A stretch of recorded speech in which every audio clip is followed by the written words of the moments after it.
கொன்றவனே, பாஞ்சாலியின் மானம் காத்தவனே, பாண்டவருக்கு துணை நின்றவனே, மன்னனே கண்ணனே, உனக்கு என்னுடைய பிறந்தநாள் வாழ்த்துக்களை தெரிவித்துக் கொண்டு உங்கள் அனைவருக்கும் மேல் இனிய கிருஷ்ண ஜெயந்தி வாழ்த்துக்களை தெரிவித்துக் ஒரே தொடங்கி நடுவர் சன்மிகா அவங்க பேசும்போது சொன்னாங்க எனக்கு 20 அரியர் இருந்துச்சுன்னு. ஒரு மேடையில வந்துட்டு இவ்வளவு பெரிய பொய் சொல்லிட்டு போறாங்க. எனக்கு வந்து 20 அரியர்லாம் இல்ல, கொஞ்சம் கம்மியா 25 அரியர் தான் இருந்துச்சு. நான் உங்களை மாதிரி நன்றி கட்டவும் இல்லை. அந்த மாதிரி ஆன்லைன் எக்ஸாம்ல எழுதி என்னைய பாஸ் பண்ண வச்ச முதலமைச்சரை போட்டோவை சாமி ரூம்ல வச்சு நான் பூஜை பண்ணிக்கிட்டு இருக்கேன் நடுவர். ஆமா, 25 அரியர் பாஸ் போறதுன்னா சும்மாவா? கும்பிடலாம், நீ கோயில கூட கட்டலாம்ப்பா. அதே மாதிரி அவங்க நான் உறுதியாக சொல்றேன், 90க்கு பின்னாடி பிறந்தவங்க தான் சந்தோஷமா வாழ்ந்தாங்கன்னு சொல்லிட்டு சொன்னாங்க. அவங்க உறுதியாக தான் சொல்லுவாங்க. நான் மத்தியானம் ஒருத்தவங்க மேல விழுந்தே சொல்றேன், இந்த மாதிரி கேம்லாம் 90க்கு பின்னாடி எவனையுமே விளையாண்டுக்க மாட்டாங்க. சம்பவம் சொல்லுது, சம்பவம் பேசுது. இந்நேரம் என்னை கொண்டு போய் போலீஸ் ஸ்டேஷன்ல உட்கார வச்சுட்டு இருப்பாங்க. ஆமா ஆமா, அப்பெல்லாம் நொண்டி கோகோ இந்த மாதிரி விளையாட்டுட்டு இருந்தாங்க. இப்பதான் புதுசா கண்டுபிடிச்சு ஆளுல காலி பண்ற மாதிரி விளையாட்டா செலக்ட் பண்ணி போயிட்டு.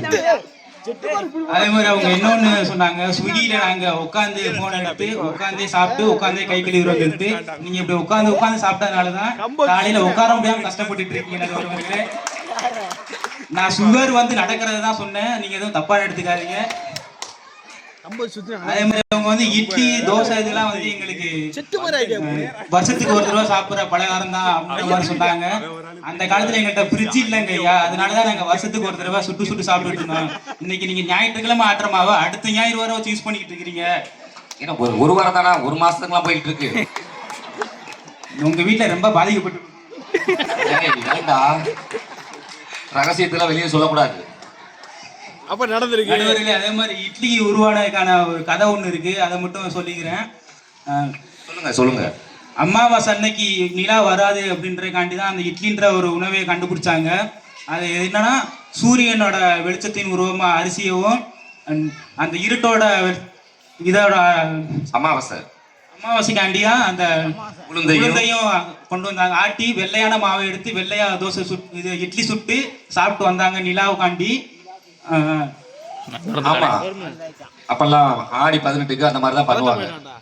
அதே மாதிரி தினேஷ் சொன்னாங்க, நாங்க போயிட்டு மால்ல போயிட்டு ஒரு ட்ரெஸ்ஸா போட்டு பார்த்துட்டு வந்துருவோம்னு சொல்லிட்டு அவங்க ட்ரெஸ் போட்டு பார்க்க போல நடுவர்களே ஓசியில ஏசி காத்து வாங்குறக்காண்டி போனாங்க. அவங்க ட்ரெஸ்ன்னு சொல்லிட்டு மாத்தி சொல்லிட்டாங்க.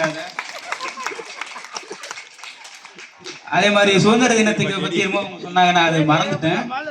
சுதந்திர தினத்துக்கு முன்னாடி என்னன்னா எங்க காலத்துல உள்ள பசங்க என்னன்னா பரபரப்பா இருப்பாங்க. என்ன அடுத்த நாள் காலையில போயிட்டு பூ கொண்டு போயிட்டு சாப்பிட்டு கொடுக்கணும், கொடியில கட்டுறதுக்கு கோலம் போடுறதுக்கு வந்து கோலம் போடுவாங்கன்னு சொல்லிட்டு பரபரப்பா இருந்தாங்க. ஆனா இன்னைக்கு காலகட்டத்துல சுதந்திர தினத்துக்கு முன்னாடி உள்ள ஒரு நாள்ல இவங்க மாதிரி பெரிய ஆளுகள்லாம் பரபரப்பா இருக்காங்க. அடுத்த நாள் கடை லீவு, சரக்கு வாங்க முடியாது அப்படின்றதுக்காண்டி எல்லா நாளும் 1 கோட்டர் தான் அப்படின்னா அந்த சுதந்திர தினத்துக்கு மட்டும் 5 கோட்டர் குடிக்கிறாங்க. அன்னைக்கு தான் அதிகமா குடிக்கணும்னு தோணுது அவங்களுக்கு. விலை வேற ரேட் தான் அன்னைக்கு பிளாக்ல வாங்குறது. அதே மாதிரி நான் ஒரு சேனல்ல ஒண்ணு பார்ப்போம்னு சொல்லி சொல்றாங்க. இங்க இருக்கிறவங்க நிறைய பேர் சீரியல் கண்டிப்பா பார்ப்பாங்க. இப்படிதான் ஒருத்தவங்க சீரியல் பார்த்துட்டு இருந்திருக்காங்க. அவங்க வீட்டுக்காரர் போயிட்டு தோசை ஊத்தி குடுறி அப்படின்னு சொல்லி இருந்திருக்காங்க. அவங்க போயிட்டு இரியா அந்த திருமதி செல்வ நாடகம் விளம்பரம் போட்டு போயிட்டு ஊத்தி கொடுக்குறேன் அப்படின்னு சொல்லி இருந்திருக்காங்க நடுவர்களே. அது இன்னொரு என்னன்னா அந்த தோசை அவங்க கண்ணங்கரைன்னு எடுத்து வந்திருக்காங்க. அவங்க எதுக்காகனா அந்த தோசைக்கல்ல சீரியல் பார்த்துட்டு தோசைக்கல்ல திருப்பிட்டு தோசை சுட்டு வந்திருக்காங்க நடுவர்களே. அவங்க அதாவது பரவாயில்ல, தோசையாவது ஊத்தி கொடுத்துருக்காங்க. சீரியல் முடிஞ்சாதே உனக்கு சாப்பாடே அப்படின்னு சொல்றாங்க இப்பெல்லாம். அதுக்கப்புறம் வெளிநாட்டுல இருந்து வர்றவங்க வந்து கோடால் தைலம் கேட்டு டார்ச்சர் பண்ற மாதிரி ஒரு சொன்னாங்க. எங்க காலத்துல உள்ளவங்க கோடால் தைலம் மாதிரி கேட்டாங்க. இந்த காலத்துல இருக்கிறவங்க போயிட்டு நைசா என்ன மாப்பிள்ள பாட்டில் கொண்டு வந்திருக்கியா அப்படின்ற மாதிரி கேட்கிறாங்க. பாட்டில் எல்லாம் குக்கா போட்டுறாங்க. இருக்கும் போல நடுவர்களே இருக்கும்ல, அப்புறம் பாட்டில் முக்கியம்ல நிறைய பிடிக்கும் போய் நடுவர்களே. அதே மாதிரி 90க்கு முன்னாடி என்னன்னா ஒருத்தவங்க ஒரு இடத்துக்கு போயிட்டு வந்தாங்கன்னா வீட்டுல குழம்பு வைக்க முடியல அப்படின்னா பக்கத்து வீட்டுல போயிட்டு கொஞ்சம் குழம்பு இருந்தா கொடுங்க அப்படின்னு சொல்லி கேட்பாங்க. நீங்களும் கண்டிப்பா வாங்கி சாப்பிட்டு இருப்பீங்க நடுவர். நிறைய வாங்கியிருக்கேன். அப்ப என்னன்னா சுண்ட வச்ச குழம்ப சுட சுட கொடுப்பாங்க. இப்ப போயிட்டு கேட்டீங்கன்னா ஃப்ரிட்ஜ்ல இருந்து குழு குழுன்னு கொடுப்பாங்க நடுவர்களே. ஒரு வார குழம்பு நான் அன்னைக்கு உங்க வீட்டுக்கு வரும்போது கூட நீங்க குழுன்னு சாம்பார் சாப்பிட்டுக்கிட்டு இருந்தீங்கன்னு நினைக்கிறேன். ஏய் அது ரசம்டா. நீ சாம்பார் தப்பா நினைச்சியாக்கு. ரெண்டு ஒரே கலர் இருந்துச்சோ. சாம்பாரா ரசம் நீனே கன்ஃபியூஸ் ஆகிட்டான் பாவம். அவன் வந்து சாப்பிட்டான். அது சாப்பிட்ட உடனே அவனுக்கு அப்படியே அடைச்சிருச்சு போல. அப்புறம் இன்னொன்னு என்னன்னா, முன்னாடிலாம் நம்ம தூங்கிட்டு இருப்போம் காலையில அரை தூக்கத்துல இருக்கும்போதே இன்னொருத்தவங்க வந்து நம்மள்ட்ட கேட்பாங்க, செல்வி இந்த அங்கே ஒருத்தவங்க வேலைக்கு கூப்பிடுறாங்க வரியா அப்படின்னு சொல்லிட்டு அவங்க உழைச்சது இல்லாம அது பக்கத்து வீட்டுக்காரங்களே சேர்த்து உழைக்க வச்சு முன்னேற்றியும் மகிழ்ச்சியா இருந்தாங்க. ஆனா இன்னைக்கு வந்து காலையில் நம்ம தூங்கிட்டு இருக்கும் போதே ஒரு குரல் கேட்கும், வாங்கின கடனுக்கு எப்படா வட்டி கட்ட போறேன்னு சொல்லிட்டு ஃபைனான்ஸ் கம்பெனிக்காரங்க வந்து நிக்கிறாங்க நடுவர்களே. ஒரே ஆளை டார்கெட் பண்ணாதேப்பா, வேற வேற திசைக்கு திரும்புங்க. இன்னும் சில பேர் 5 மணிக்கு அலாரம் வச்சு எந்திரிச்சு போயிட்டு வாட்டர் டேங்க்ல ஒளிஞ்சுக்கிறாங்க, அவங்க வந்துருவாங்க.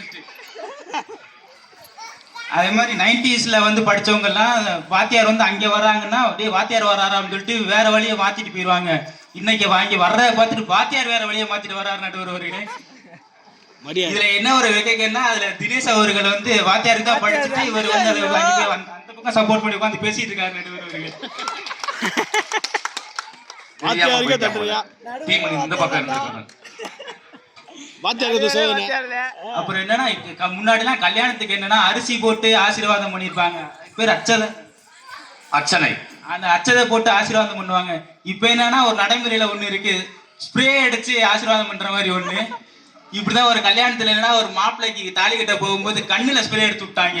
அவன் குனிஞ்சிட்டு இருந்த பொண்ணோட தங்கச்சி கட்ட தாலி. அப்புறம் என்ன ஒண்ணு கட்டினா ஒண்ணு அப்படின்னு கூட்டிட்டு போயிருப்பாங்களே. அப்புறம் 2 பேர் வாங்க சொல்லி கூட்டிட்டு போயிட்டாங்க அவங்க அப்பா அம்மா வீட்டுக்கு. 90க்கு முன்னாடி பிறந்தவங்க எல்லாம் என்னன்னா கல்யாணம் பண்ற அன்னைக்கு தான் மேக்சிமம் பொண்ணோட முஞ்சியே பாத்துருப்பாங்க. ஆனா இப்ப என்னன்னா ஃப்ரீ வெட்டிங் ஷூட்னு சொல்லிட்டு ஒண்ணு கூட்டிட்டு போவாங்க. அந்த கொடுமை இதான் ஒரு பொண்ணையும் மாப்பிள்ளையும் ஒரு ஆத்துக்குள்ள கொண்டு போயிட்டு போட்டோ எடுக்கணும்னு சொல்லிட்டு ஆத்துக்குள்ள இறங்க சொல்லியிருந்திருக்காங்க நடுவர்களே. அந்த பொண்ணை நீங்க தூக்குங்க, நான் வந்து போட்டோ எடுத்துக்கிறேன்னு சொல்லி சொல்லியிருந்திருக்காங்க. அவர் அந்த பொண்ணை தூக்கும் போதே வலிக்கு விட்டு உள்ள விழுந்து அந்த பொண்ணு அவர் மேல விழுந்து மாப்பிள்ளைய கொலை பார்த்துட்டாங்க. ஒரு நல்ல வீட்டை கூட துக்க வீடா மாத்தக்கூடிய நிகழ்வு வந்து 90க்கு பின்னாடிதான் நடந்துட்டு இருக்கு நடுவர்களே.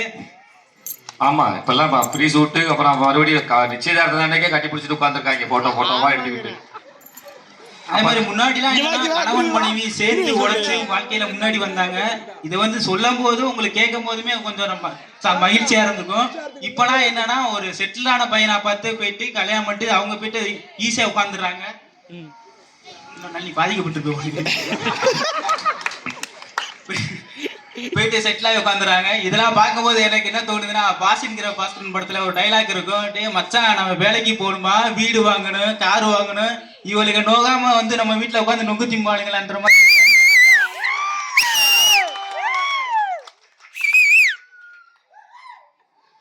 நடுவர்களே அப்புறம் என்னன்னா, முன்னாடிலாம் அதான் பொண்ணு பார்க்க போனாங்கன்னா பொண்ணுக்கு ஆட தெரியுமா பாட தெரியுமா தான் கேட்பாங்க, சமைக்க தெரியுமா அப்படின்ட்டு கேட்க மாட்டாங்க. ஏன்னா அவங்க அம்மா வந்து முன்னெல்லாம் சமைக்க சொல்லி கொடுத்துருப்பாங்க. ஆனா இப்ப போனா என் பொண்ணுக்கு சமைக்க தெரியாது, நீங்க கொஞ்சம் அட்ஜஸ்ட் பண்ணிக்கிங்கன்னு சொல்லி சொல்றாங்க. இதே மாதிரி போயிட்டு எங்க அப்பா என் பையனுக்கு சம்பாதிக்க தெரியாது, நீங்க அட்ஜஸ்ட் பண்ணிக்கிங்கன்னு சொன்னா.